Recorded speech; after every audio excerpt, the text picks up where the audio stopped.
So yeah, I knew.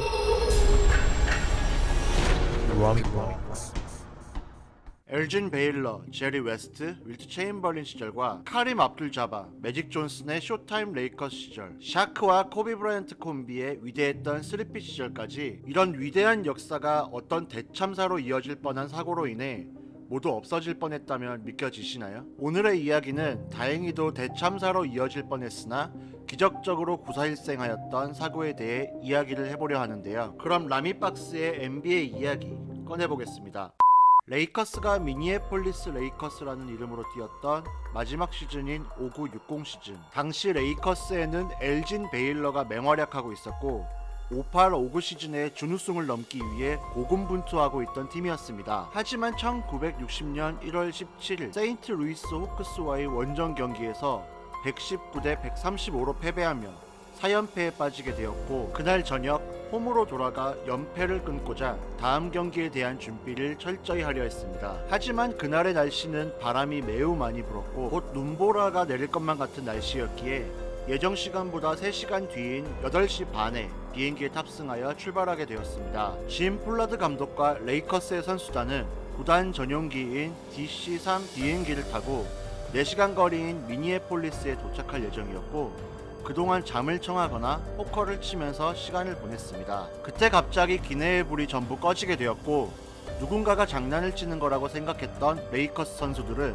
빨리 불을 켜라 말하며 다시 포커를 치고 있었죠. 감시 감독이었던 폴라드 감독은 상황 파악을 위해 조종실 문을 열어보았고, 당시 부기장이었던 해럴드 기포드가 손전등을 들고 계기판을 비추는 충격적인 장면을 목격하고 상황의 심각성을 인지하게 되었습니다. 기내의 모든 전력이 꺼져버린 상황에서 난방, 서리 제거 장치, 실내 등, 통신 등 전부 목통이 되었으며 계기판도 고장나 고도 파악도 힘들어진 상황이 되었습니다. 그때 당시 기장이었던 번 울먼은 일단 고도를 높여 북극성을 찾아 방향을 가늠하여 사태를 진정시키려 하였으나 이미 기내의 상황은 아비규환이 되었습니다. 하지만 2차 세계대전 조종사 출신이었던 번 울먼 기장은 가까스로 이륙한 지 5시간이 지나서야 눈폭풍에서 탈출하였고, 비행기 고도를 낮추며 71번 고속도로를 따라 비행하며 비상 착륙할 곳을 찾아다녔습니다. 이때 캐롤이라는 마을을 계속 돌던 비행기를 보며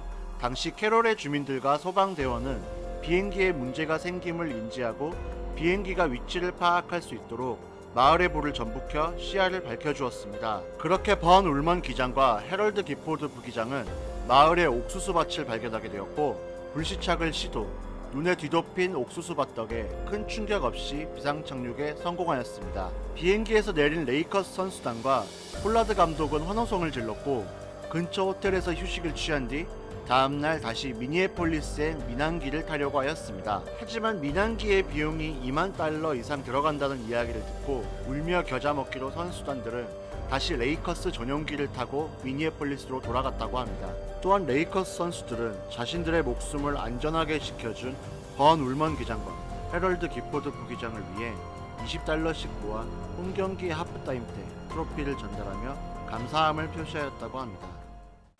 만약 대참사로 이어졌다면 쇼타임 레이커스, 샤크와 코비 브라이언트의 콤비, 레이커스의 스리핏 등 위대했던 LA 레이커스의 역사를 못 볼 수도 있었을 거란 생각에 정말 다행이라고 생각되네요. 오늘 라미박스의 NBA 이야기는 여기까지입니다. 혹시 재미있는 NBA 이야기 소재나 원하시는 이야기가 있으시다면 아래 댓글로 남겨주세요. 재밌게 보셨다면 구독과 좋아요도 부탁드립니다. 그럼 좋은 하루 되세요.